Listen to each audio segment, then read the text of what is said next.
Hi everyone, welcome to my channel. So today I'm talking to you from the Caribbean or something similar, and today we're gonna have a Q&A session on how to get Salesforce certified.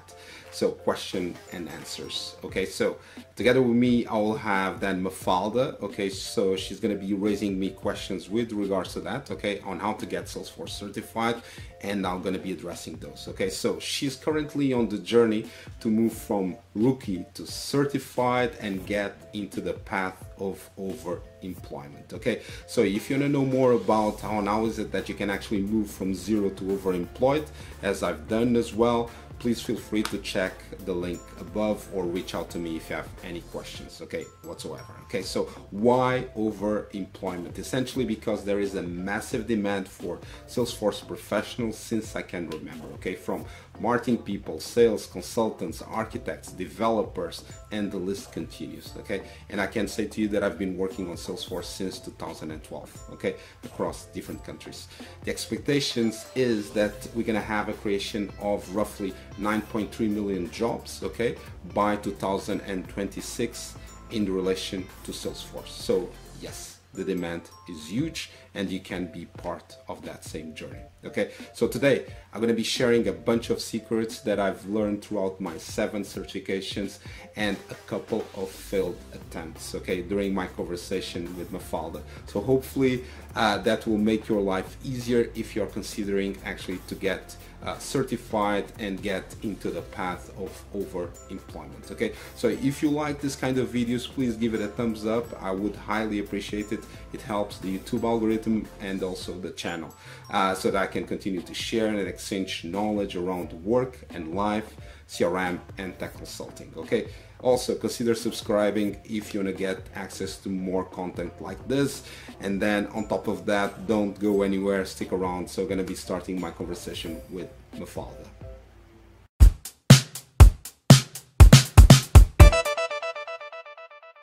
Hi everyone, so to start on this, so this time around, so I have Mafalda. Okay, hi Mafalda, how are you? She's starting to go through this journey of actually going from zero to certified. Okay, so and today we're going to be going into that. She's going to be raising loads of questions around Salesforce and how is it that she can make it happen, and I'll be addressing those. Okay, so in a nutshell, before we start, Mafalda, do you care to say something about yourself, your background, so that people are more acquainted? Feel free.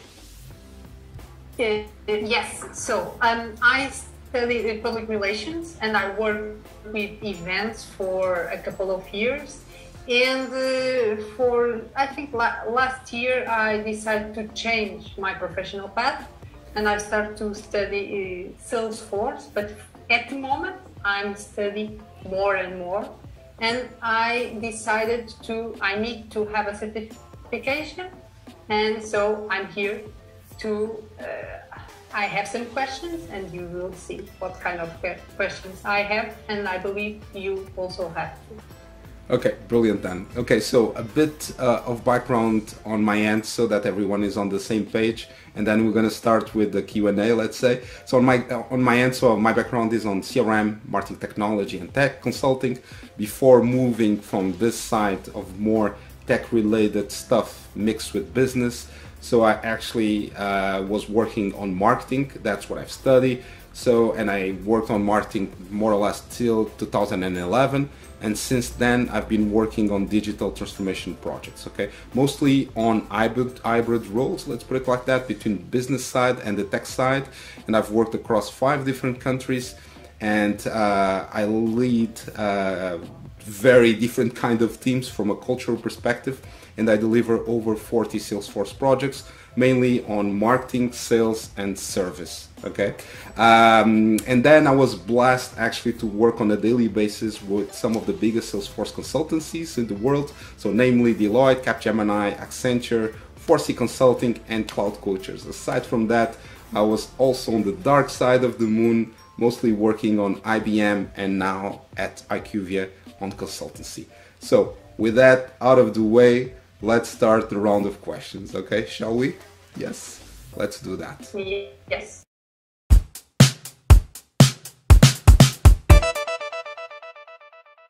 Okay, let's go into this, Mafalda. So I believe you have a few questions for me. Let's start.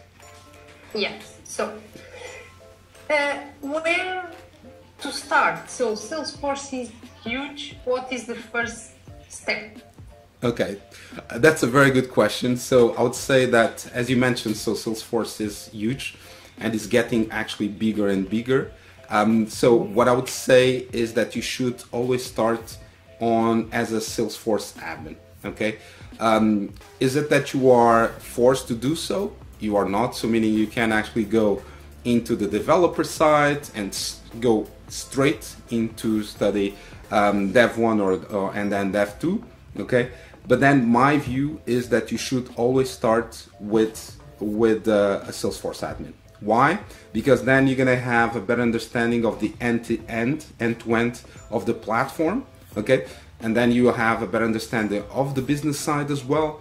And then whenever you receive questions from business, okay, may that be from the marketing side, sales side, service side, whatever that may be, you will not jump immediately on the code, but you think, what is it that the platform actually allows us to do in terms of configuration, allow us to do out of the box, in automation and so forth.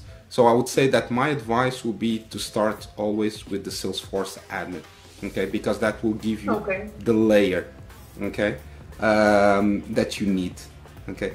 In terms of, Yes. of time, okay, that's a very good question, though. So, and I think it's important for us actually to clarify as much as possible. So the other point is then within that same question, okay. So and because it's so complex, it covers actually a wide range of topics.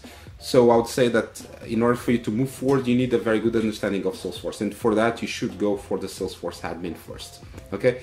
Then the topic that you may have, or the question that you may have on the back of this, is more or less how long should you actually study, okay. So let's go for a conservative approach, okay. You should have roughly between 6 months, okay, of experience to 1 year, okay. This will be the ideal situation, okay. Conservative approach as well is that you should think more or less on 2 full months of study and practice, okay, for you to be in a position where you can actually go and take the exam, okay. That will be my initial thoughts with regards to that. Let me know. I'm thinking about, well, I need time. Okay, but yeah, but that will be my point. Okay, where to start? Yeah. I would start by doing the Salesforce admin, and I will put aside roughly 6 months to 1 year of experience, ideally, and then on top of that, roughly 2 months of study, and then yeah, because it's complex, so you need time to make it work. Okay, that will be my take on that. Okay, makes sense. Any further questions with regards to this point before we move on? Let me know. No. Okay. For now, no. Thank you. It's clear. So let's go for the next one then.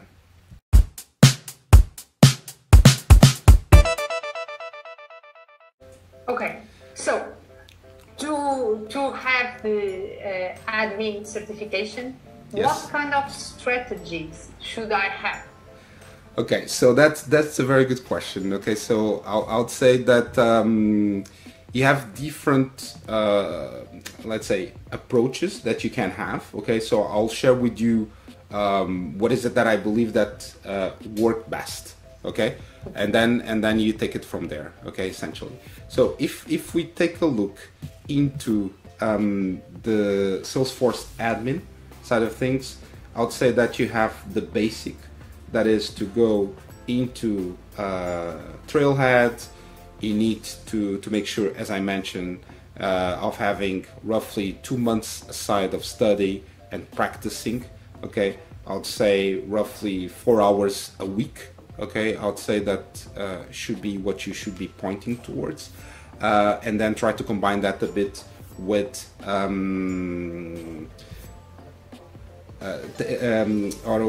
What I was going to say, try to combine this a bit with the 6 months experience, okay, if possible. Okay, so moving forward, if we take a look into this, what are the points that you should be focus your attention on? Okay, to start from, there are a few tips and tricks that you could follow. So we already spoke about trailhead, okay, which is important. But outside of that, there are a few other things that you should take into consideration. So to start from, in terms of the weight of the certification, you need to pass with the 68%. Okay, if you take a look into the topics that you need to cover, so you have configuration and setup, you have object manager, you have workflows and process automation, and then you have data and analytics, things like that. So in my perspective, what you should focus is actually on getting 80%. Okay, so you have 68%. Okay, in my view, we should focus on actually having 80%. Okay, before you actually go into an exam. Also, on top of that, what I would say that in my perspective, you should focus on, for instance, getting classes if you can, having a boot camp as well, and by classes I mean webinars as well, that could work. And then you have a few other things. Okay, so you have blogs that you can take a look at, as for instance Salesforce Ban, Automation Champion. Those are some of the things that you can take a look at. And then you have also implementation books that are coming out of Salesforce, and those are the things that it makes a lot of sense for you to actually to focus your attention on, because it's important for you to get a hands-on experience. Okay, so on top of that, what I would say is that my golden rule, my strategy to go to the exam is that I only go to the exam if I have 80% on the tests that I will go for. Okay, what does that mean? It means outside of the implementation books, and whenever you have that sorted, okay, where you can actually practice, you should think, okay, on doing some exam simulation. Okay, and then when you get your exam, that's when you actually get to a point where you think, okay, I'm ready for this, yes or not. Okay, and for me, you should actually put yourself into a situation of actually thinking, I have 110, 120 minutes and I'm going to do the exam. Okay, and as a golden rule, I would not go into exam room if I do not have 80% constantly as a minimum on the exam simulations. Okay, that will be my strategy. Outside of that as well, I would practice on the platform. So you have the you have the sandbox from Salesforce, from the Dev Sandbox, so that you can use. That will be part of my strategy as well. And then flashcards that can help around, for instance, Brainscape, Quizlet.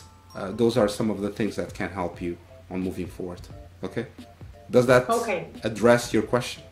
Let me know. Yeah, definitely. Here everything is clear. I completely understand what I need to do.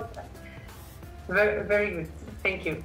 And also I would like to understand if I want to get the Sales Cloud Consult, right? Consultant. Certification. Mm-hmm. What should I do? It's the same strategies. They are the same. Well, similar or the opposite? Okay, I think that's a very good question. So for me, I'll say that with regards to Sales Cloud Consultant, my perspective is that you should think that you need to work at least with as a Salesforce admin, okay, for a minimum of 1 year, ideally 2 years, okay, before you go into Sales Cloud Consultant. Or could be that you have already a lot of experience doing projects, because Sales Cloud Consultant, you will see whenever you go to the exam, is heavily around scenarios. Okay, so it's if this, if that. So you need to think on how to make it work, and then of course you need to have more hands-on practice. So I would say that you can more or less follow up with I gave you before in terms of the strategy for the Salesforce admin. Okay, but here try to practice a lot more scenarios. Okay, try to implement a lot more projects. because that is what will give you the experience around the different situations that you will come against. Okay, so, and outside of that, I'd say you need really to focus on a few key points. Okay, so implementation strategies is a must. Having a full understanding of the sales process, okay, and alternatives to that, account and contact management, and then how to improve sales productivity. Those are the points that I would say that is really important. Then understand how to apply the product. Okay, those will be my key points, let's say, in terms of your focus. Outside of that, I would say that you should actually go for the same golden rule, 80%. Okay, you go to the exams, you do some exams. If you don't get 80%, you're not good to go for the exam. Outside of that, go for classes, do webinars, okay, do Trailhead, go and check a few, let's say, sites or websites, let's say a Salesforce Banner or Automation Champion, and blogs. Do implementation, check the implementation books. You can learn a lot from that. Have practice, okay, hands-on, okay, and then, as I mentioned, go for an exam simulation. But on top of that, really do put yourself into a position where you can implement projects.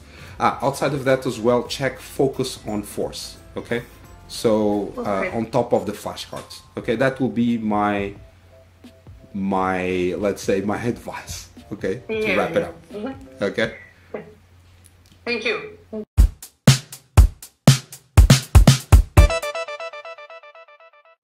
So, my last question. Yes. How can I manage my study if I don't have enough time to do like the critical, like what should I do? Okay, so that's a very good question, because yeah, time is precious, no, and all of us, we have, let's say, really all of us are counting the time, let's say, as we go. What I would say is that first and foremost, I think you need to, as much as possible, you need to understand how do you work, meaning what is the best way of study for you. Okay, that will be my point. I can give you a few things that I already tried and I don't think it works. Okay, so, and I read a lot about that, and it's essentially around color coding, trying to summarize, rereading stuff. I don't think that works. Okay, so that is my main point around that. So what is it that can work? Outside of what I already said to you, that is, meaning you have the golden rule of the 80%, you need to go for classes or webinars and so forth. What I'll try to do, maybe, because you are struggling against time, is to underline what is actually crucial. From those, all the points that I mentioned before, what are the ones that you really are like kind of mandatory for you to do it if you don't have time? Does that make sense? Yeah, completely. Yeah. Okay, so what I would say, the ones that are really crucial for me and optional, I'm gonna put it like that. So I would say that going for classes or taking webinars are mandatory for me. Okay, going into Trailhead, it's optional. Okay, I don't think that, meaning if you do Trailheads, it's fine, but I don't think that by doing Trailheads you'll be sufficiently prepared to go for a Salesforce exam. Most likely you will fail. Okay, that's my view. Then the other point that I believe that is, let's say, optional, is to go to blogs. Blogs like Automation Champion, as I spoke. Is it crucial? It's not. It will give you more background on whatever you need to study, but if you don't have the time, yeah, you need to be mindful of what is mandatory and what is not. So this I would consider optional, going to blogs. Okay, then going into implementation books for me is a must. Okay, this is a must because this is where you're gonna get the nitty-gritty of preparing yourself for the certification. So for me it's a must. Then the other point that I would say that it's a must as well is for you to practice on the platform. getting hands-on, okay? Thinking marketing, how is it that I'm going to implement a marketing project if you are going to go for Marketing Cloud, or in your case, you are looking to go first for admin, Salesforce admin, and then Sales Cloud, how is it that I can actually think on a sales process? How is it that I can actually implement marketing and sales together because they go hand in hand? So I'll go for hands-on in understanding the business process, the sales process, and how to implement projects. Okay, that for me is a must as well.